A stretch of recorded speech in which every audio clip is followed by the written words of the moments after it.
नमस्कार मित्रों, मैं हूं इनाइटन भानु और आपका चैनल एडवर्टेक्स पे स्वागत है। मित्रों, आज एक हम नया सीरीज शुरू करने वाले हैं जो कि ज्योग्राफी है और ये आपके यूपीएससी, स्टेट पीएससी और जो भी मतलब जहां भी ज्योग्राफी काम आता है वो एक बिग पिक्चर होगा ज्योग्राफी का, उसको हम लोग लेके चलेंगे। ठीक है मित्रों। मित्रों, ये लेक्चर किस तरह से चलने वाला है उसका मैं एक छोटा सा एक आपको ओवरव्यू दे देता हूँ। ठीक है ना। इसको हम 3-4 पार्ट में डिवाइड करेंगे। पहला तो अपना फंडामेंटल ज्योग्राफी है, फंडामेंटल ज्योग्राफी। ठीक है। इसके अंदर हम लोग फिजिकल ज्योग्राफी पढ़ेंगे। पहले बेसिक्स देखेंगे, बेसिक्स और फिजिकल ज्योग्राफी, फिजिकल ज्योग्राफी पढ़ेंगे। इसके अंदर क्या क्या है? 3 टॉपिक्स हैं, जियोमॉर्फोलॉजी, ओशियनोग्राफी एंड क्लाइमेटोलॉजी। ठीक, ये फंडामेंटल ज्योग्राफी है। उसके बाद आ जाता है अपना इंडियन ज्योग्राफी। इंडियन ज्योग्राफी में क्या आ जाता है कि इंडिया के रिलीफ फीचर्स क्या हैं, इंडिया का फिजिकल स्ट्रक्चर क्या है और सब तरह की बातें। ट्रॉपिक ऑफ कैंसर, कैप्रिकॉर्न जो भी पास होता है वो कहाँ से पास होता है, हिमालयाज़ कहाँ पे हैं, कौन कौन से स्टेट्स, जो भी होता है वो इंडियन ज्योग्राफी में आता है। उसके 2 पिक्चर हैं। पहला तो एक इसका रिलीफ हो गया, इंडिया का रिलीफ है, everything that is physical is relief, RELIF। ठीक है, रिलीफ फीचर्स आ गया। दूसरा ह्यूमन ज्योग्राफी आ जाता है। ठीक है, ह्यूमन ज्योग्राफी में वही सेटलमेंट वगैरह, पॉपुलेशन वगैरह, काम धंधा ये सब आ जाता है, एग्रीकल्चर वगैरह आ जाता है। ठीक है, उसके बाद आता है इंटरनेशनल। ठीक है, तो पहला फंडामेंटल ज्योग्राफी है, दूसरा इंडियन ज्योग्राफी है, तीसरा इंटरनेशनल है। ठीक है ना। इंटरनेशनल में अभी कहाँ पे क्या मिलता है नहीं मिलता है वो सब देखेंगे, मैप्स देखेंगे, कहाँ कहाँ से कैंसर, कैप्रिकॉर्न, इक्वेटर वगैरह पास हो रही है, कौन सा अपना करेंट्स है, वो सारा कुछ जितना स्ट्रेट्स वगैरह, पेनिनसुला वगैरह, आइलैंड वगैरह, ये सब हम इनसे इंटरनेशनल के पार्ट में देखेंगे। और इस साथ में ही इसके हम ये चीज़ें देखेंगे कि कहाँ पे क्या मिलता है, मतलब सोर्स ऑफ रिसोर्सेज जो अपने को मिलते हैं ना अर्थ पे, वो कौन से कंट्री से हमको क्या क्या मिलता है। ठीक है, इस तरह से हम इसको डिवाइड कर रहे हैं। तो आइए हम लोग पहले इस बेसिक्स वाले पार्ट में चलते हैं। ठीक है, उसके बाद हम लोग इस बेसिक से फिजिकल पे मूव कर जाएंगे। रास्ता स्मूथ रहेगा, आप इसके लिए एकदम निश्फिक्र रहिए।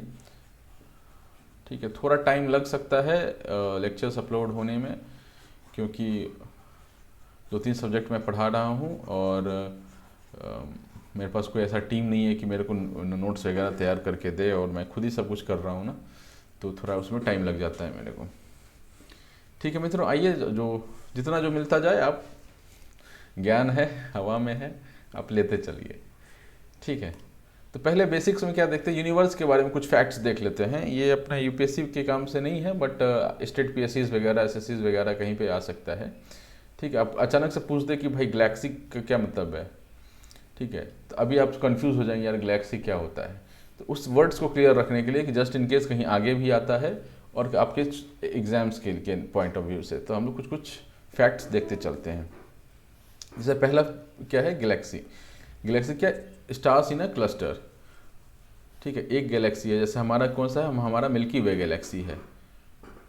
ठीक है, हमारा क्या है, मिल्की वे गैलेक्सी है। एक सेकेंड,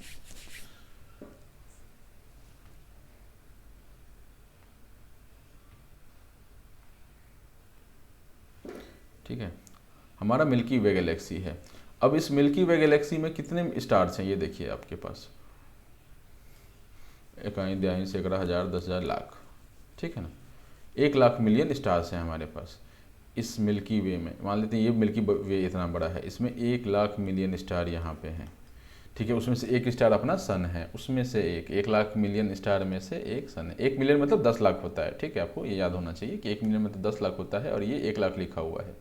ठीक है, तो 1 लाख इंटू 10 लाख कितना हो जाएगा, वो आप करके देखिए। और उसमें से अपना जो ये सन दिख रहा है ना अपना, ये इसमें से एक ही पोर्शन है, तो आप समझिए कि एक मिल्की वे जो गैलेक्सी है कितना बड़ा होगा। तो गैलेक्सी क्या है, cluster of star. Cluster of word का क्या मतलब होता है, ग्रुप। ठीक है, ग्रुप ऑफ स्टार है गैलेक्सी, उसमें से मिल्की वे गैलेक्सी, उस अकेले मिल्की वे में इतना है। अभी तो कितने गैलेक्सीज हैं, मिलियंस ऑफ गैलेक्सीज हैं, ठीक है। चलिए, ये 2 वर्ड आपको समझ में आया। आगे चलते हैं फैक्ट्स पे। लाइट फ्रॉम नियरेस्ट स्टार हमको 4 साल लगते हैं आने के लिए। अब ये लाइट जो है उसका स्पीड क्या है, 3 × 10⁸ मीटर्स पर सेकेंड, ठीक है। हम लोग मीटर पर सेकेंड में ही मान के चलते हैं। अब आप इसको किलोमीटर में करना चाहते हैं तो 3 जीरो कम कर दीजिए, बट ये अपना एक स्टैंडर्ड स्पीड मान के चलते हैं लाइट का, ठीक है। 4 साल लग जाते हैं। अब 4 साल है ना, ये क्या स्पीड है, स्पीड इंटू टाइम क्या होता है, डिस्टेंस होता है, distance equals to speed into time होता है, ठीक है। स्पीड कितना है, 3 × 10⁸ मीटर्स पर सेकेंड इंटू 4 ईयर्स। 4 ईयर्स को अगर आप सेकेंड्स में कन्वर्ट करना चाहें तो थोड़ा क्लमजी बन जाता है। 4 × 4 साल हो गया, 4 साल 1 साल में 365 दिन मान के चलते हैं, 66 पे नहीं जाते हैं अभी, ठीक है। 4 साल इंटू 365 दिन, एक दिन में कितना घंटा होता है, 24। 1 घंटे में कितना मिनट होता है, 60, और 1 मिनट में कितना सेकंड होता है, 60 सेकंड्स।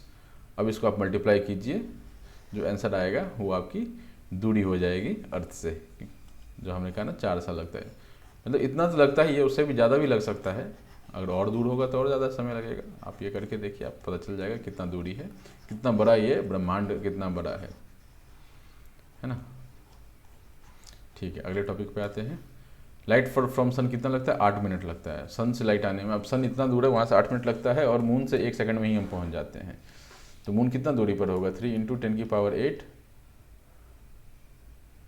मीटर्स पर सेकेंड इंटू 1 सेकेंड, मतलब कि सेकंड कट गया, तो इतनी दूरी पे मून है हमारे से। अब ये भी कोई आपको लग रहा है ऐसे कम दूरी है, तो आप एक बार किलोमीटर में जाके देखिए, 3 × 10⁵ किलोमीटर्स, ठीक है। 10⁵ मतलब 5 जीरो, ठीक है। तो 3 पे 5 जीरो लगाइए, 3 2 5 हो गया ना, इतना किलोमीटर है। ये कितना किलोमीटर हो गया, 3 लाख किलोमीटर हो गया। मून हमारे से 3 लाख किलोमीटर दूर है, 3 लाख यहाँ तो दिल्ली से मुंबई पहुँचने में ही 24 घंटे लग जाते हैं, ठीक है। अब राजधानी की बात नहीं कर रहा हूँ मैं ठीक है मित्रों, आगे बढ़ते हैं। सन का टेम्परेचर कितना है, अब इतना डेप्थ में नहीं जाना है। 6000 डिग्री सेल्सियस लेकर 20 मिलियन डिग्री सेल्सियस तक है, बाहर अंदर के हिसाब में, बाहर ज़्यादा है अंदर कम, ऐसा कुछ रहता है, ठीक है। 3 लाख टाइम्स लार्जर देन अर्थ, अर्थ से कितना बड़ा है, 3 लाख टाइम्स लार्जर है, ठीक है। अब कुछ प्लैनेट्स के बारे में डिस्क्रिप्शन है। मरकरी हमारा स्मॉलेस्ट और क्लोजेस्ट है, ठीक है। 36 मिलियन माइल्स अपना यहाँ से दूरी है, और 88 डेज में ये रिवॉल्यूशन कंप्लीट कर लेता है। वीनस को ट्विन प्लैनेट बोलते हैं, ये आपका सवाल बन सकता है किसी पीएससीज में या एसएससीज वगैरह में, कि किसको ट्विन प्लैनेट बोलते हैं। ट्विन प्लैनेट के नाम पे आपको कन्फ्यूजन मार्स और वीनस में ही होगा। No, Venus is called sister Earth, ठीक है ना, आप ऐसे याद रख सकते हैं। एकदम अर्थ जैसा है, बस गर्म ज़्यादा है, ठीक है। अर्थ का सैटेलाइट मून है, ये तो अपने को पता ही है। 27 दिन में ये जो है पूरा क्रॉस करता है, ठीक है। अभी इस्लामिक कैलेंडर अगर आप देखेंगे तो इसके हिसाब से ही चलता है। तो इनका क्या है ना कि साल में 27 × 12 कर दीजिए, 27 × 12 कितना होता है, 324, 324 डेज, ठीक है। इतना दिन होता है। तो अब आप देखते होंगे ना कि हर साल रमज़ान जो है वो पीछे खिंचता चला जाता है। मैंने किसी साल ठंडा में हो रहा है, फिर उसके बाद दुर्गा पूजा के आसपास हो रहा है, फिर बरसात में पड़ रहा है, फिर उसके बाद एक गर्मी में पड़ रहा है, ठीक है ना। अभी जस्ट अभी कौन सा जो बीता है रमज़ान, अभी 2023 की मैं बात कर रहा हूँ। अब रमज़ान अभी बीता है, और ये एक समवेयर ऑटम के आसपास में हुआ है ना। तो ये इसीलिए इनका खिंचता जाता है, क्योंकि ये 27 दिन का ही इनका महीना होता है, ठीक है। और अगर अब हमारे हिंदी कैलेंडर की बात करें तो हिंदी कैलेंडर में क्या होता है, कृष्ण पक्ष और शुक्ल पक्ष बोल के होता है। क्योंकि ये है थोड़ा, अपने को ये सब भी ज्ञान होना चाहिए। 5 मिनट लगेगा, अगर आपको इंटरेस्ट नहीं आता हो तो आप 2x पे आगे बढ़ जाएं, ठीक है। कृष्ण पक्ष और शुक्ल पक्ष 30 डेज का मंथ होता है ना, इसमें कृष्ण पक्ष होता है, कृष्ण पक्ष और शुक्ल पक्ष।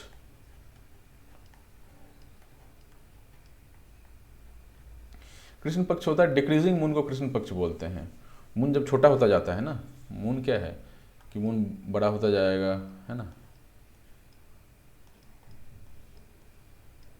अरे यार ये कुछ और बन गया। मून थोड़ा और बड़ा कर देते हैं, है ना। तो ये क्या इंक्रीज़ होते होते ये यहाँ तक पहुँचेगा और फिर यहाँ से ये इसी रास्ते में डिक्रीज़ करेगा। तो जब वो डिक्रीज़ करता है ना, दैट इज़ कॉल्ड कृष्ण पक्ष। अंधेरा बढ़ता जाता है उसमें, ठीक है। और जब उजाला बढ़ता जाता है, जब मून बड़ा होता जाता है, दैट इज़ शुक्ल पक्ष, ठीक है। इस ये भी अपना साइकिल जो होता है वो 14 दिन का होता है, ठीक है। 14 दिन एक्सटेंड करता है, 14 दिन डिक्लाइन करता है, और एक दिन अपना पूर्णिमा होता है, पूर्णिमा जो आप सुनते होंगे, ठीक है। और इन सबको मैनेज करने के लिए जो है वो कुछ एक्स्ट्रा मंथ्स आते हैं, जिससे अपना जो ये है कैलेंडर है वो अप्रॉक्सीमेटली 365 डेज़ के आसपास का बैठ जाता है, ठीक है। दिस इज़ अ कैलकुलेशन जो कि बहुत पहले किया गया हुआ है, मतलब आज से 2000-3000 साल पहले किया गया हुआ है, ये एक ऐसा कैलकुलेशन है, ठीक है। तो हमारा हमेशा 365 के आसपास का ये पड़ता है। अब आप देखेंगे कि होली, दिवाली, दशहरा जो भी है वो मोटा मोटी एक ही थोड़ा आगे पीछे होता है, बट ऐसा कभी नहीं हुआ ना कि दशहरा एकदम जून में पड़ गया हो, ठीक है। दशहरा हमेशा जो नवरात्रा बोलते हैं अक्टूबर के टाइम में जो होता है, दुर्गा पूजा हम लोग बोलते हैं, या दिवाली रख लीजिए, दशहरा इस 3-4 बार नवरात्रा होता है साल में। दिवाली रख लीजिए, दिवाली क्या है, ठंड के ही टाइम में होता है मोस्टली, आप देखेंगे अक्टूबर एंड नवंबर में देखेंगे ऐसा दिवाली होता है, ठीक है। तो क्यों होता है दिवाली उस टाइम पे? क्योंकि हमारा जो साल का कैलेंडर है वो ऐसा कुछ चलता है। तो अलग अलग कैलेंडर है, अलग अलग धार्मिक कैलेंडर है, मतलब इसका जो जैसे इस्लाम वाला है वो अलग है, अपना अलग है, फिर ग्रिगोरियन कैलेंडर आ जाता है, तो सबका थोड़ा थोड़ा वेरिएशन रहता है, बट मोटा मोटी 365 डेज़ जो है साइंटिफिक जो कैलकुलेशन है 365 डेज़ का है, जिससे हिंदू कैलेंडर मैच करता है। शक संवत ले लें, विक्रम संवत ले लें, कोई सा भी संवत ले लें, वो मैच करता है, ग्रिगोरियन कैलेंडर्स मैच करता है, ठीक है। ठीक है, आ जाइए। अब मरकरी स्मॉलेस्ट हो गया, वेनस ट्विन प्लैनेट हो गया, ये हो गया 27 दिन वाला, यहीं पे हम लोग अटके हुए थे अभी। मार्स पे क्या डार्क पैचेस हैं, ठीक है, रेड प्लैनेट इसको बोलते हैं।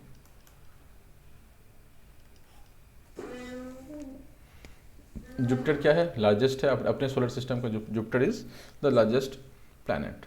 हाइड्रोजन, हीलियम, मीथेन, ठीक है, ये सब इसका कंस्टेंट है। सर्कुलर लाइट, डार्क बैंड, ये सब उस वहाँ पर देखा जाता है, ठीक है। वेरी कोल्ड, बहुत ठंडा है।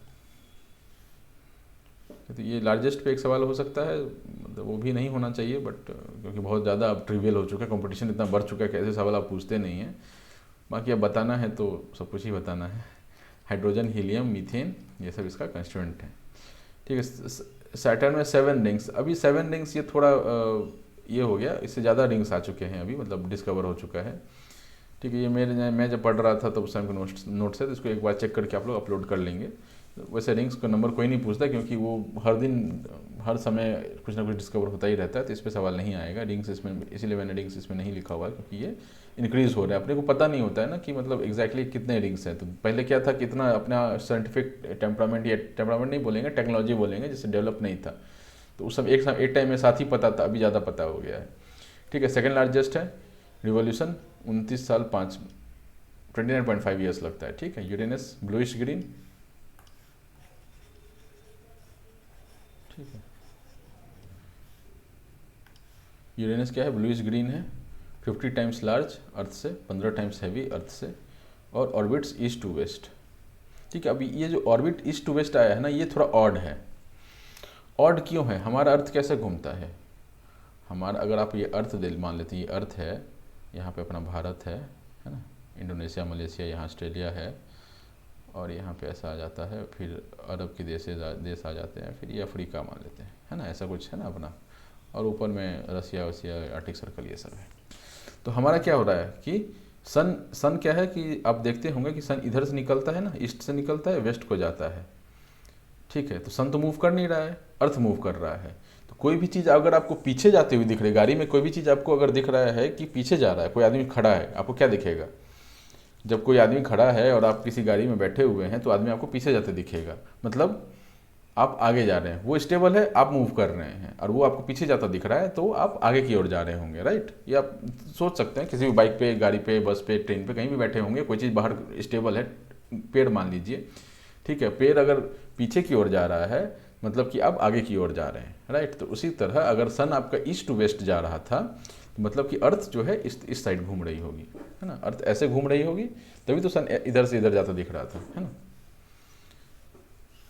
तो इसमें क्या होगा कि अपना जो है ये वेस्ट से ईस्ट की ओर घूमता है, और सन क्या होता है, ईस्ट से वेस्ट की ओर जाता है। तो अगर कोई आदमी इसी आप देख सकते हैं डायग्राम में कि कोई पीछे जाता दिख रहा है तो मतलब ये आगे आगे जा रहा होगा, है ना। तो सन कैसे जा रहा है, सन इस तरफ जा रहा है तो ये या ऐसे जा रहा होगा, ठीक है, अपना वेस्ट टू ईस्ट जाता है। सिर्फ दो प्लैनेट हैं जो ये ईस्ट टू वेस्ट वाले चक्कर में है, एक यूरेनस है और एक वेनस है, ठीक है। इनका रूट भी उल्टा ही है, जनरली सब ऐसे घूमते हैं ये उल्टा घूमते हैं, मतलब सन के अराउंड, ठीक है। नेपच्यून में 14 सैटेलाइट है, ये भी अपडेट कर लीजिएगा, फोल्डर है, ठीक है। इसको प्लूटो को क्या है ना, अब प्लैनेट नहीं बोलते हैं, बाकी ज्योतिष शास्त्र में अभी भी इसको नवग्रह में ही काउंट करते हैं, बट जो अभी मॉडर्न साइंटिफिक डेफिनेशन है ना किसी भी प्लैनेट की, वो जो है वो उसके हिसाब से प्लूटो को प्लैनेटॉइड कह दिया गया है, ठीक है। 247 साल इसको लगता है एक बार ऑर्बिट करने में, पूरा सन को घूमने में 247 साल लगता है। और भी इसकी और भी मतलब इस पर इन्फॉर्मेशन है, जितने भी प्लैनेट्स आपको बताएं, मोटा मोटा मैंने आपको ये बताया कि आपका एक रुचि जागे और आप थोड़ा अभी सर्च करें, ठीक है। अब ऐसा है ना कि आप रिसर्च करने बैठेंगे तो कुछ कभी भी कुछ चीज़ कम नहीं पड़ेगा, आप करते जाइए करते जाइए करते जाइए, बढ़ता ही चला जाएगा, ठीक है। तो उसने डेप्थ में नहीं जाएंगे, अपने एग्जाम के पॉइंट ऑफ व्यू से जो थोड़ा बहुत बेसिक से इंपॉर्टेंट था वो बता दिया है, बाकी आप सवाल लगाइए, आपको सब कुछ क्लियर होता जाएगा, ठीक है। अर्थ के बारे में देखते हैं, शेप ऑफ अर्थ क्या है, शेप ऑफ अर्थ के बारे में है। शेप ऑफ अर्थ मतलब अपना जो अर्थ है, अर्थ कुछ ऐसा शेप का है, अरे ये थोड़ा ऐसा हो गया, मैं कुछ ऐसा बनाने की कोशिश करता हूँ कि अपने को दिख जाए। अर्थ गोल नहीं है, ठीक है ना। तब ये मैंने ऐसा क्यों बनाया, आपको दिखेगा कि ये बड़ा है और ये जो है छोटा है, ये वाला जो वर्टिकल लाइन है वो छोटा है, हॉरिजॉन्टल लाइन जो बड़ा है। आते हैं उस पर, अभी पहले ये देखिए इक्वेटोरियल सर्कमफ्रेंस कितना है, माने इक्वेटर का लेंथ कितना है। इक्वेटोरियल सर्कमफ्रेंस मतलब इक्वेटर का लेंथ, यहाँ से मान लीजिए इक्वेटर पास हो रहा है, ये इक्वेटर पास हो रहा है, तो इस इक्वेटर का लेंथ क्या है, इस इक्वेटर क्या है, बीचों बीच है एकदम से। इमेजिनरी लाइन है, कोई भगवान ने बना के नहीं दिया ये लाइन, पढ़ने के लिए हम उसको अर्थ को जो डायग्राम है उसको सिंप्लीफाई करने के लिए हमने इक्वेटर बनाया है, और हीट जोन्स को स्टडी करने के लिए मैंने इक्वेटर बनाया था, और topic of cancer, Capricorn, Arctic circle, Antarctic circle जितने भी हैं सारा हमने ये स्टडी करने के लिए ही बनाए थे, इमेजिनरी लाइन से, ठीक है। तो पोलर इक्वेटोरियल सर्कमफ्रेंस कितना है, इतना माइल्स है, जो इक्वेटर का जो लेंथ है इतना माइल्स है। पोलर सर्कमफ्रेंस कितना है, अगर आप वही चीज़ ऐसा नापेंगे, ये अर्थ है, ये नॉर्थ पोल है, ये साउथ पोल है, ठीक है। तो ये पूरा जो गोल आएगा ना, नॉर्थ से साउथ, साउथ से नॉर्थ, ठीक है, वो उसका पूरा लेंथ कितना है, 83 माइल्स है। 83 माइल्स कम है, लेस बाई 83 माइल्स, मैंने इसमें से 83 घटा दीजिए, 83 घटा देंगे कितना आ जाएगा, 14 ही तो आएगा, 24,814 ऐसा कुछ आएगा। अब इसमें भी सवाल नहीं आएगा क्योंकि ये अलग जगह अलग अलग पोर्ट करते हैं, इसमें भी सवाल नहीं आएगा कि मोटा मोटी आपको आइडिया होना चाहिए कि 25,000 माइल्स के आसपास जो है अपना सर्कमफ्रेंस है। अब ये 83 तो कम ही हुआ ना अपने इसके कंपेरिजन में, तो 25,000 के आसपास मान के चलिए कि अपना इक्वेटर भी है और पोलर सर्कमफ्रेंस भी है। सर्कमफ्रेंस बोल रहे हैं मतलब पूरा गोल बोल रहे हैं, आधा की बात नहीं कर रहे हैं, ठीक है। इक्वेटोरियल डायमीटर, डायमीटर क्या आ गया, अब अर्थ क्या है, एक संतरा जैसा है, अर्थ एक संतरा जैसा है, अर्थ है एक ये संतरा जैसा है, ठीक है। एक बॉल मान लीजिए, एक अर्थ एक बॉल है, डायमीटर मतलब क्या हो गया, बॉल का जो बीच पॉइंट जो होगा, जो हमको दिखता नहीं है, बॉल का बीच अंदर का जो इस पे होगा बीच पॉइंट होगा, उसका जो डायमीटर होगा, ठीक है, वो ये। अगर आप अर्थ पे आप जहाँ भी रहते हैं वहाँ से एक एक लंबा पोल गाड़ें, ठीक है, और आप चाहते हैं कि वो अर्थ के दूसरे साइड पे निकल जाए, ठीक है, तो आपको मिनिमम इतना लंबा ये लेना पड़ेगा, इतना लंबा पोल लेना पड़ेगा, इतना लंबा पोल आप ले लीजिए, ठीक है, और आप अपने घर के सामने में अर्थ में डालना शुरू कर दिए, यहाँ पे भी नहीं, इक्वेटर पे, क्योंकि ये तो आप मैं जैसे इंडिया में हूँ और दिल्ली एनसीआर में हूँ, तो यहाँ से तो नहीं हो पाएगा उतना, यहाँ से तो कम हो जाएगा क्योंकि ऊपर तो कम होता जाता है ना। सबसे ज़्यादा क्या होता है, गोलाई का सबसे ज़्यादा विड्थ आपको सेंटर में होता है, बीच में, दैट इज़ इक्वेटर के अराउंड। इक्वेटर के अराउंड आप एक ये डालना चालू कीजिए, क्या बोलते हैं उसको, पोल को डालना चालू कीजिए, कम से कम आपको इतना लंबा पोल चाहिए कि ये पोल घुस के अर्थ के दूसरी साइड में निकल जाए, तो दैट इज़ डायमीटर, है ना।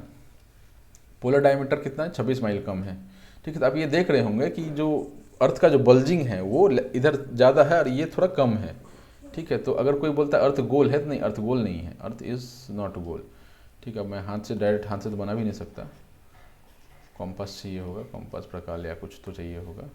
तो अर्थ का क्या है ना कि ये जो अब आधा बना रहा हूँ मैं, है ना, ये थोड़ा सा कुछ ऐसा है, कोशिश कर रहा हूँ, ठीक है। तो ये बल्ज जो है ना यहाँ पे, ये लैटरल बल्ज जो बोलते हैं वो ज़्यादा है, और ये जो है वो कम है। ठीक है, डायमीटर भी कम है, सरकम डायमीटर कम है ऑब्वियसली, तो सरकमफेरेंस तो कम होना ही है। ठीक है। अब कहीं पे पहाड़ वहाड़ आता है तो हम उसको काउंट नहीं करते, हम सी लेवल की बात कर रहे हैं, जब भी बात कर रहे हैं सी लेवल की बात कर रहे हैं। वाटर इज़ द थिंग जो हमेशा अपना हाइट कांस्टेंट रख के चलती है। बाकी मिट्टी का बात करें, सॉलिड का बात करें तो वो ऊपर नीचे हो सकता है, लेकिन वाटर को जब भी आप देखेंगे हमेशा अपना लेवल मेंटेन करके चलता है। ठीक है, जियोइड शेप बोलते हैं इसको। ठीक है, अर्थ शेप क्या बोलते हैं, जियोइड शेप बोलते हैं। ठीक है, एविडेंस ऑफ स्पेरिटी कि अर्थ गोल है, इसका क्या प्रूफ है अपने पास, तो ये सब प्रूफ है, ये एक सवाल में आ सकता है दोस्त, ये सवाल में बिल्कुल आ सकता है कि ये कौन कौन से इसमें जो है आपको 4-5 दे देगा, ये यूपीएससी में भी आ सकता है। ठीक है, ऊपर के यूपीएससी वाले कुछ भी सवाल नहीं थे, स्टेट बेसिस के एसएससी वगैरह के हो सकते हैं, बैंकिंग के भी हो सकते हैं, बट यूपीएससी का सिर्फ यही पॉइंट है जो सवाल में बन सकता है। पहला तो सरकम नेविगेशन।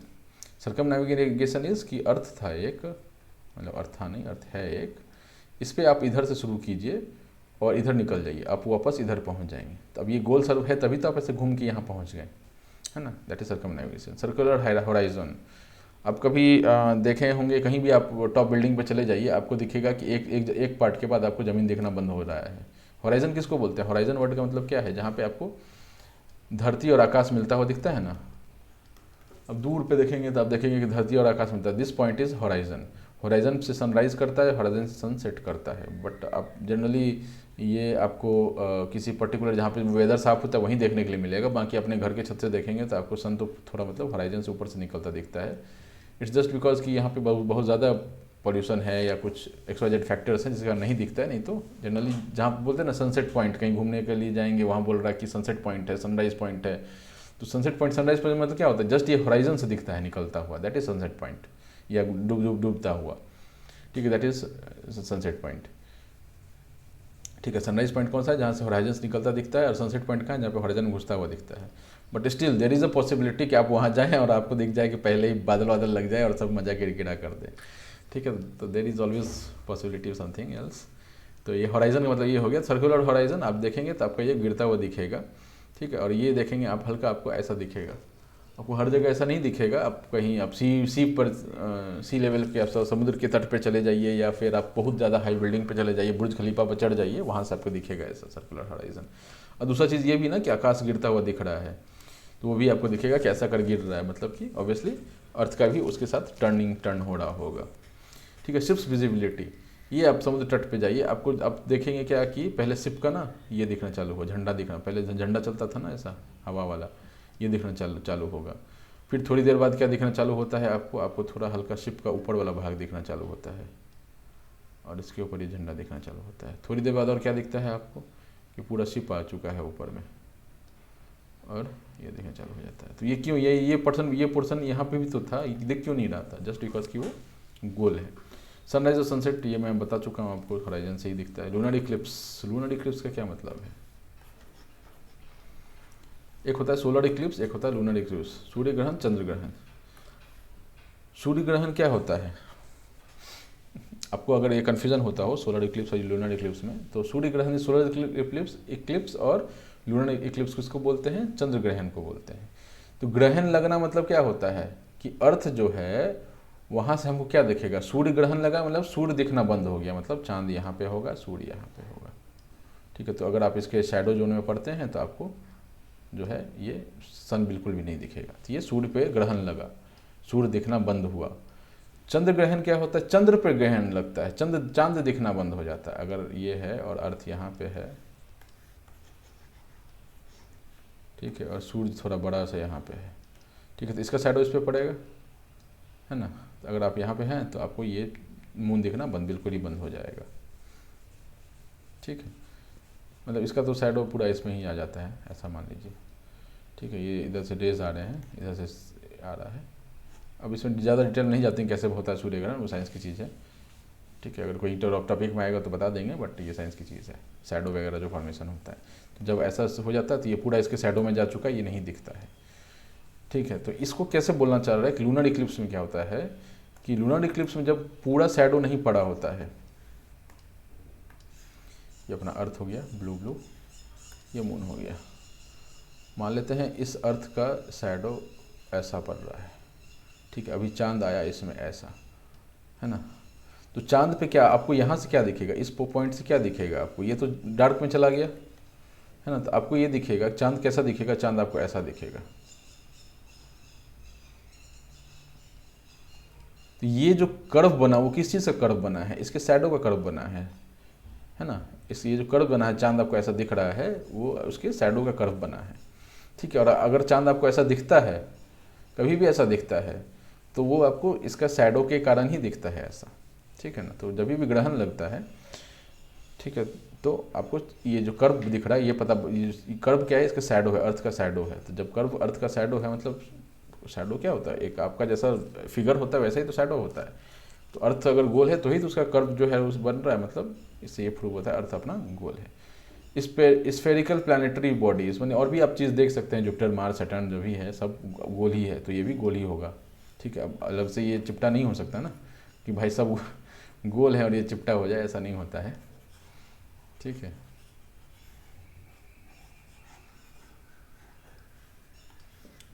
ठीक है, स्पेरिकल प्लानिंग हो गया। ड्राइविंग पुल, इस पे आते हैं एरियल फोटोग्राफ्स। अब ये हमारे पास क्या है कि सैटेलाइट, बाहर के सैटेलाइट से फोटोज़ वगैरह आ चुके हैं अर्थ के, तो वो सब हमको दिखने लग गया है कि गोल है। ये driving poles on level ground on curved earth. अब ये क्या मतलब है, ये मान लेते हैं अर्थ है, इस पर अब 3 पोल डालिए, एक पोल यहाँ डालिए, एक पोल यहाँ डालिए, एक पोल यहाँ डालिए, मतलब ठीक ठाक दूरी होगा। जब आप इसका हाइट नापेंगे ना, तो अब देखेंगे कि मिडिल वाला जो है सो ज़्यादा लंबा हो जा रहा है, ये लंबा हो गया, ठीक है। इसी को बोला है driving poles on level ground on curved earth, ठीक है। ठीक है मित्रों, ठीक है। अब ये बेसिक्स के पार्ट 2 पर चलते हैं। ये बहुत बेसिक चीज़ था, फैक्ट्स वगैरह था, ठीक है। इसमें यूपीएससी की नज़र से एक ही चीज़ इंपॉर्टेंट है, बाकी आपको समझ में आ गया है। देखिए, कोई भी चीज़ मैं पढ़ा रहा हूँ दैट इज़ नॉट सफिशिएंट, आपको थोड़ा ना थोड़ा सब्सटेंशिएट तो करना ही पड़ेगा। आप क्वेश्चंस लगाइए, क्वेश्चन से सब्सटेंशिएट कीजिए, कोई स्टैंडर्ड बुक्स है तो आप पढ़ सकते हैं, ठीक है।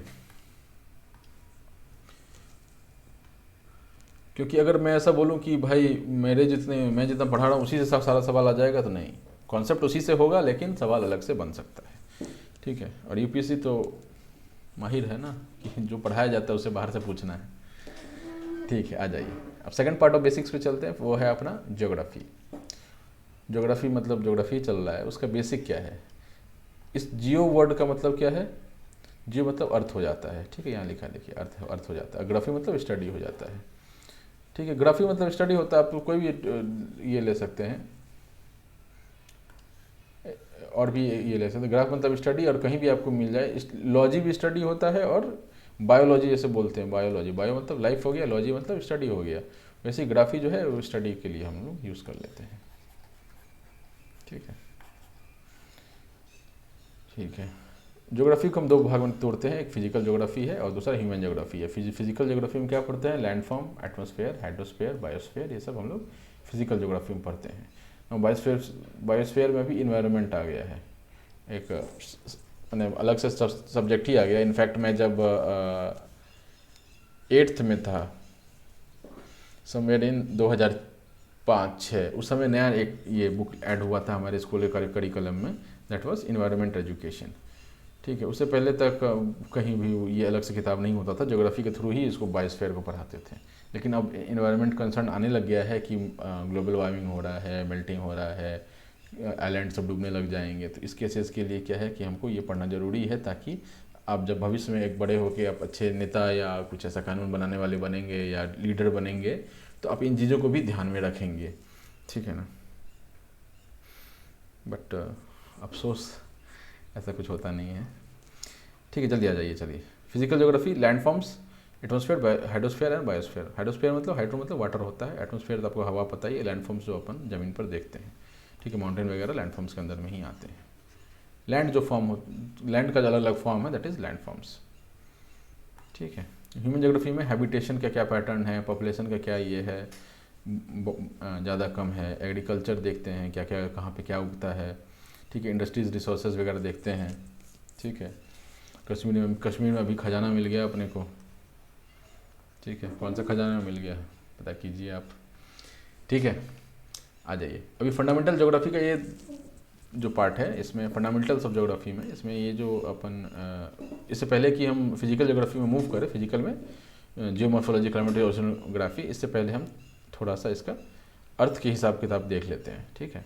तो fundamental geography, fundamentals of geography में क्या है, पहला तो लैटीट्यूड है, लॉन्जिट्यूड है, ठीक है। इसको लॉन्गिट्यूड्स भी पढ़ते हैं, लेकिन एक्चुअल प्रोनाउंसिएशन लॉन्जिट्यूड से होना चाहिए। सीजन्स ऑन अर्थ क्यों फॉर्म होते हैं, कैसे फॉर्म होते हैं, टाइम जोन्स के बारे में हम लोग डिस्कस करेंगे, ठीक है। पहले तो आ जाता है इसमें latitudes. First topic is latitude. Latitude क्या है,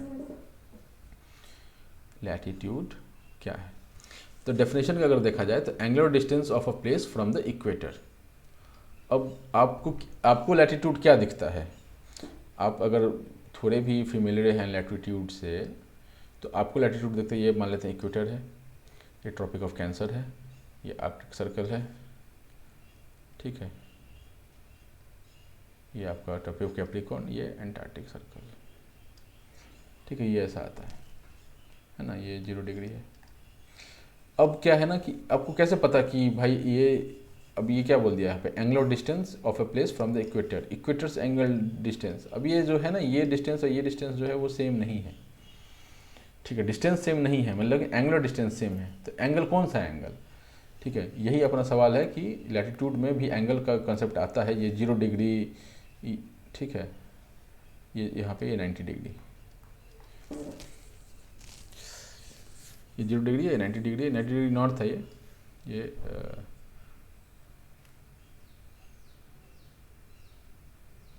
90 डिग्री साउथ है, ये है ना। तो अब इसको देखा जाए कि इसमें 66.5 डिग्री और वो चलता रहता है, उस पर हम लोग नहीं जाते हैं अभी, ठीक है। ये 0 डिग्री लिखा, ये 90 डिग्री लिखा, मतलब कि अगर कुछ ऐसा है तो मतलब इसमें कुछ ऐसा बन रहा होगा, थोड़ा सही से नहीं बना,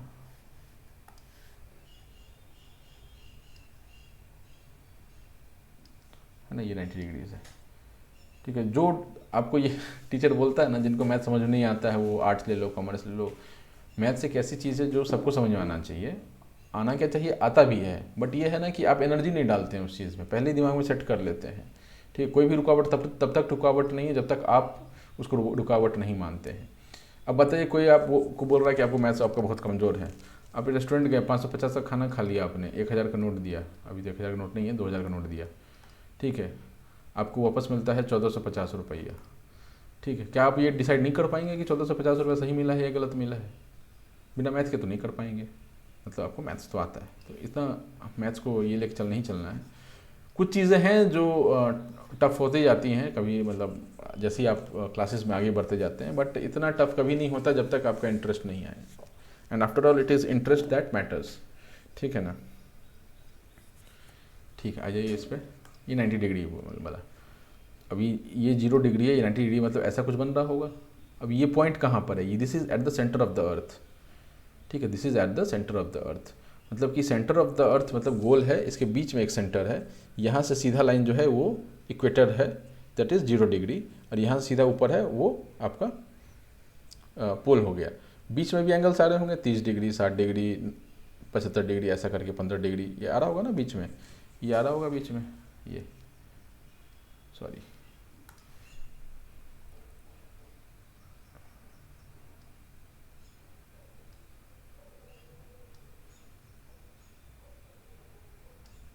ठीक है ना। तो ये जो है सेंटर ऑफ द अर्थ है, जहाँ पे कोड बोलते हैं, सेंटर को जो एक अर्थ है उसका जस्ट बीच वाला पोर्शन, जो एकदम बीच वाला, वहाँ से अब इसको हटा दीजिए। अब इसको ना आप 2D में देखिए, अभी क्या है आप 3D में गोल देख रहे हैं, 3D में देख रहे हैं, ठीक है। अगर इसको हम 2D में ले जाएं, ठीक है, इसको हम 2D में लेके चलते हैं। 2D में क्या होता है, स्फेयर का 2D में फिगर क्या होता है, सर्कल होता है। 2D 3D आपको पता होना चाहिए, होगा भी शायद। 2D मतलब क्या होता है कि जिसमें आप ऐसे करके साइड से देखेंगे तो आपको जितना आगे से दिख रहा है उतना साइड से भी दिखेगा, लेकिन 3D में क्या होता है कि जब आप ऐसे करके देखेंगे तो उसका साइड वाला भी कुछ दिख जाता है, उसका थर्ड डायमेंशन भी आ जाता है। 2D ये हो गया, थर्ड डायमेंशन में एक पीछे भी चला गया, ऐसे तो देखते हैं ना।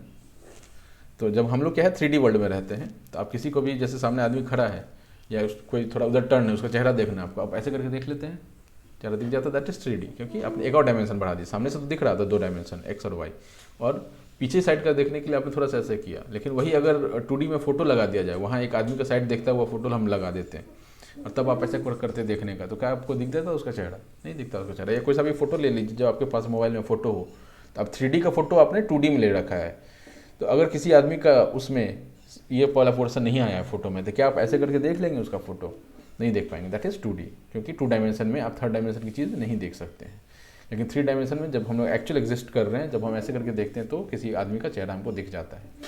ठीक है, तो इसको हम लोग, स्फेयर क्या है 3D में है, स्फेयर का 2D पिक्चर क्या होगा, अगर आप किसी बॉल की फ़ोटो खींचेंगे तो क्या बनेगा, वो सर्कल बनेगा। ठीक, ये 2D में आ गया। अब यहाँ से क्या आ गया कि अगर हम चाह रहे हैं, ये सेंटर ऑफ द अर्थ आ गया, सेंटर ऑफ द ये सर्कल आ गया। इस सर्कल का हम बोल रहे हैं कि ये जो है 0 डिग्री है और ये क्या है 90 डिग्री है ना, ये 90 डिग्री है, ये 0 डिग्री हो जाएगा। अब ये क्या होगा, डिफरेंट एंगल्स होंगे बीच में, हैं, उसी तरह से इधर भी डिफरेंट एंगल्स होंगे। ठीक है, ज़्यादा नहीं बनाते, नहीं तो फिर अजीब से बन जाएगा। इसमें भी आपको आ जाएगा। ठीक है, तो हम बस एक साइड पे दिखाते हैं, ज़्यादा करेंगे तो फिर वो कचरा दिखने लग जाएगा, है ना। तो मैं बताने के लिए आपको मैंने बता दिया है, बट हम लोग एक साइड पे ही लेके चलेंगे। ये अब ये आपका मान लेते हैं, ये 15 है, ये 30 है, ये 60 है, ये 75 है, ऐसा करके मान लेते हैं।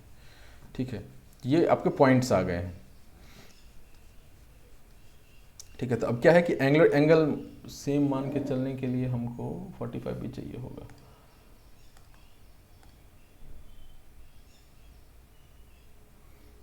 चलिए सेम तो नहीं मानते हैं, ऐसे ही चलते हैं। तो अब क्या है कि यहाँ क्या बोल रहा है कि angular distance of a place from the equator. अभी एंगुलर डिस्टेंस क्या होगा, ये हो गया एंगुलर डिस्टेंस।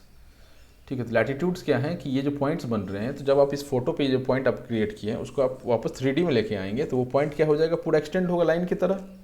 ठीक है, 2D में आपका एक पॉइंट था, जब आपको एक बॉल वापस बॉल लेकर के आएंगे तो वो पॉइंट नहीं रहेगा, क्योंकि वो तो पूरा चक्कर में चलेगा। वो मैं फ़ोटो दिखाऊंगा अभी, जो सामने है वो दिख जाएगा आपको फ़ोटो में। ठीक है ना, कि वो जो एक पॉइंट था वो मल्टीपल पॉइंट्स आ जाएंगे। 2D में तो एक पॉइंट था, लेकिन जब आप वापस इसको बॉल बनाएंगे तो उसके बराबर में बहुत सारे पॉइंट आ जाएंगे चारों साइड पे, तो उसको जब आप जोड़ देंगे तो वो एक लैटिट्यूड बन जाता है। ठीक है, और वो लैटिट्यूड, वो जो पॉइंट है वो आपका 0 से इक्वेटर से ले लीजिए, आपका एंगुलर डिस्टेंस है 15 डिग्री है, मतलब 15 डिग्री का डिस्टेंस है इक्वेटर से। 30 डिग्री है, मतलब 30 डिग्री का डिस्टेंस है इक्वेटर से। 60 डिग्री, 75 डिग्री, मतलब 90 डिग्री भी है। पोल का जो 90 डिग्री सीधा सीधी होता है, that is also 90 degree apart from this equator, that is 0 degree. ठीक है, आपको ये समझ में आ रहा होगा। All latitudes are concentric. अगर नहीं समझ में आया है तो आप डेफिनेशन याद कीजिए और थोड़ा मेच्योरिटी आने दीजिए। क्या होता है ना, चीज़ें जब पहली बार आती हैं ना, या तो वो आपको क्लियर नहीं होता रहता है, तो थोड़ा दिन आप जब पढ़ के छोड़ेंगे और वापस आप उसको रिविजिट करेंगे रिवीजन के लिए, तो थोड़ा थोड़ा आपको समझ में आने लग जाता है। तो अभी के लिए आप इसका डेफिनेशन याद कीजिए, ये तो याद होना ही चाहिए, angular distance of a place from the equator. ठीक है, एंगुलर डिस्टेंस याद रखिए, है ना।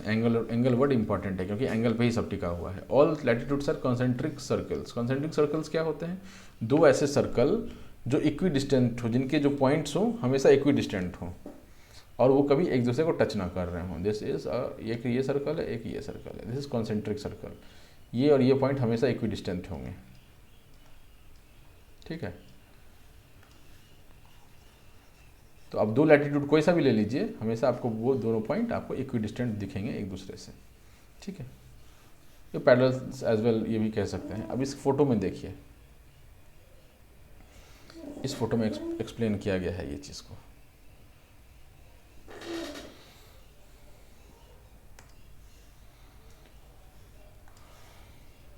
ये देखिए, सेंटर ऑफ द अर्थ ये है, ये 0 आ गया। ठीक है, ये 15 डिग्री। अगर हम इस पार्ट को छुपा दें, ये जो ये दिख रहा है ना अपने को, ये देश वगैरह जो ये पोर्शन जो दिख रहा है, इसको आप हटा दीजिए, ये अब गोल सा मान लीजिए। ठीक है, तो पहले आप ये गोल सा मानिए। जब आप ये सिर्फ ये जो 2D में सर्कल खाली मानते हैं, तो ये आपका एंगल डिस्टेंस, ये तो समझ में आ गया होगा मेरे ख्याल से आपको, ये कैसे बन रहा है। सर्कल का ये बन रहा है, ये 90 डिग्री है।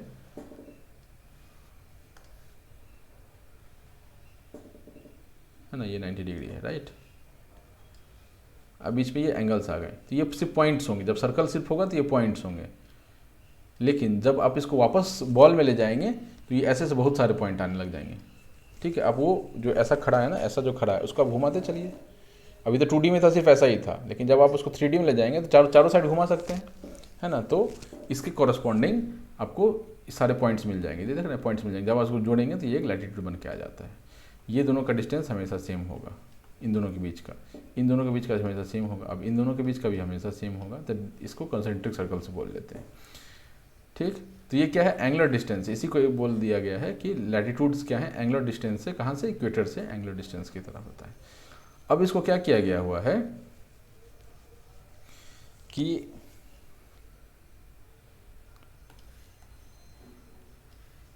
ठीक, हाँ, ये नॉर्थ पोल, तो इसमें क्या है कि इक्वेटर क्या 0 डिग्री है, ये ना नॉर्थ है ना साउथ है, ठीक है।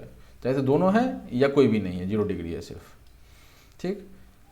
तो इसको दोनों नहीं मानेंगे हम लोग, 0 है तो 0 मतलब 0, ना पॉजिटिव है ना निगेटिव है, ठीक है। 0 का ऐसा तो कोई वैल्यू नहीं है, तो उसको हम निगेटिव 0 भी, 0 माइनस 0 ऐसा, अगर थोड़ा भी मैथ्स है, किसी का बैकग्राउंड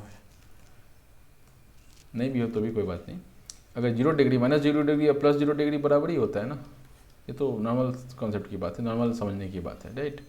तो इसको हम लोग ना नॉर्थ बोलते हैं ना साउथ बोलते हैं, इसको 0 बोलते हैं। अब इससे ऊपर वाले को साथ में नॉर्थ लगाते हैं, क्योंकि एंगुलर डिस्टेंस यहाँ से एंगुलर डिस्टेंस है, और यहाँ से जब एंगुलर डिस्टेंस नापते हैं तो इसके साथ हम लोग 15 डिग्री साउथ लगाएंगे, 30 डिग्री साउथ लगाएंगे, 45 डिग्री साउथ लगाएंगे, इधर क्या लगाएंगे, नॉर्थ लगाएंगे, ठीक है, ठीक। ये ऐसा चलता है,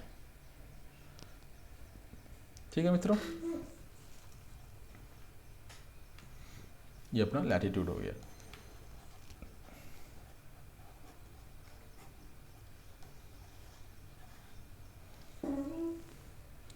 आ जाइए नेक्स्ट, लार्जेस्ट लैटिट्यूड कौन सा है, ऑब्वियसली जो सबसे बड़ा सर्कल होगा वही ये होगा, सर्कल सबसे बड़ा सर्कल कौन सा, इक्वेटर है, ठीक है। ट्रॉपिक्स को क्या बोलते हैं, हीट सरप्लस एरिया बोलते हैं। अभी इस पे आते हैं, यहाँ देखिए 2 वर्ड है, ट्रॉपिक और टेम्परेट। क्या है, ट्रॉपिक्स एंड टेम्परेट। अब हमने क्या किया है ना, अब हमको ये पता है कि अर्थ जो है सो डिफरेंट एंगल्स में हमने उसको बांटा हुआ है, ठीक है। इक्वेटर के हिसाब से ऐसा बांटा था, नीचे भी बांटा था। तो कुछ जगह ऐसा है जिसमें ज़्यादा धूप आता है, कुछ जगह ऐसा है जहाँ पर कम धूप आता है, ठीक है। तो जो जिसमें ज़्यादा धूप आता है उसको ट्रॉपिक्स बोलते हैं, जिसमें कम धूप मिलता है उसको टेम्परेट बोलते हैं, ठीक। ज़्यादा धूप आने से क्या होता है, ये रीजन जो है वो हीट सरप्लस जोन हो जाता है, ठीक है, और यहाँ पे हीट डिफिसिट होता है। अब टेम्परेट तो आपने देख लिया, टेम्परेट में क्या होता है कि थोड़ा सन कम मिलता है, उससे भी सन कम कहाँ मिलता है, पोलर रीजन में मिलता है, ठीक है ना। ये अपना पोलर रीजन, ठीक है। ट्रॉपिक्स जो सब ज़्यादा धूप, उसके बाद थोड़े कम धूप, और एकदम से बहुत से कम धूप, तो वहाँ पर हमको उसको क्या बोलते हैं, पोलर रीजन बोलते हैं। तो ये दोनों जगहों पर हमको कम मिलता है। इसमें तो अगर ये पूछा जाए आपको कि ट्रॉपिक्स पर सबसे ज़्यादा धूप है, उसके बाद टेम्परेट पे धूप है, और उसके बाद पोलर रीजन पे धूप है ना। ये पी आर यहीं होना, वो नहीं हटता है ना, तो पी आर, ठीक है। ये सनलाइट का ये। अब इस चीज़ से क्या होता है, तो इसको आप पहले ये देख लीजिए, ये हमने देखा है ट्रॉपिक जोन है, सन से डायरेक्ट ये कॉन्टैक्ट्स में रहते हैं most part of the year, तो यहाँ पर सबसे ज़्यादा गर्म होता है, हॉट एरिया है ये, हॉट, ठीक है।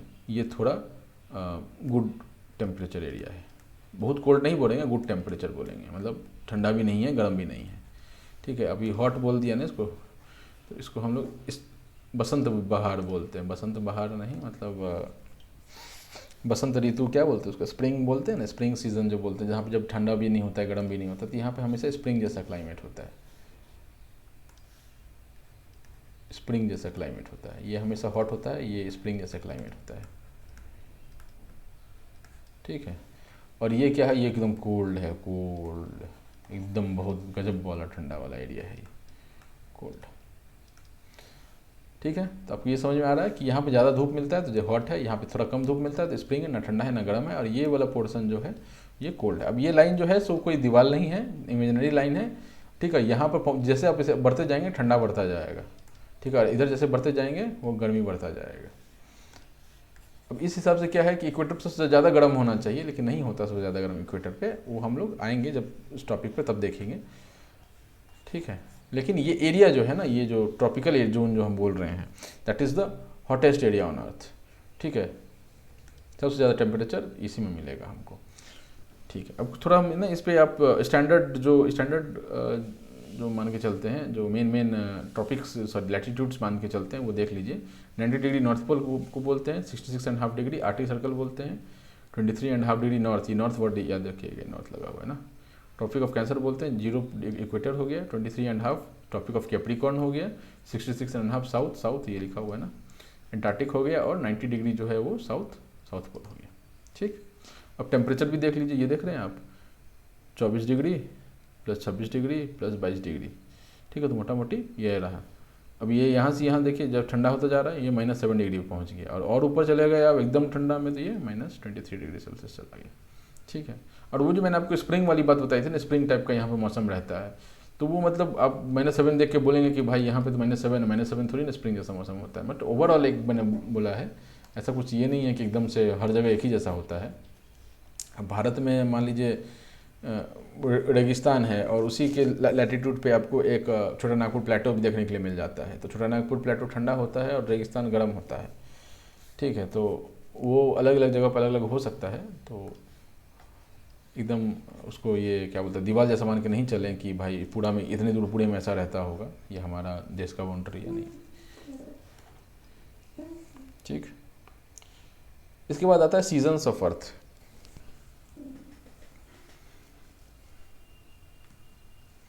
तो इसको हम लोग अभी यहीं पे स्टॉप करते हैं।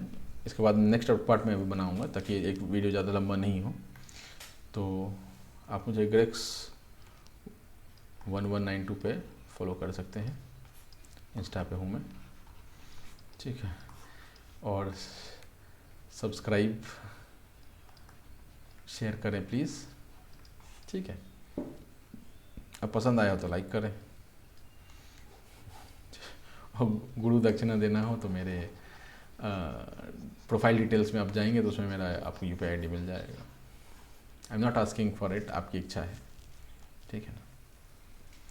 चलिए, थैंक यू, टाटा।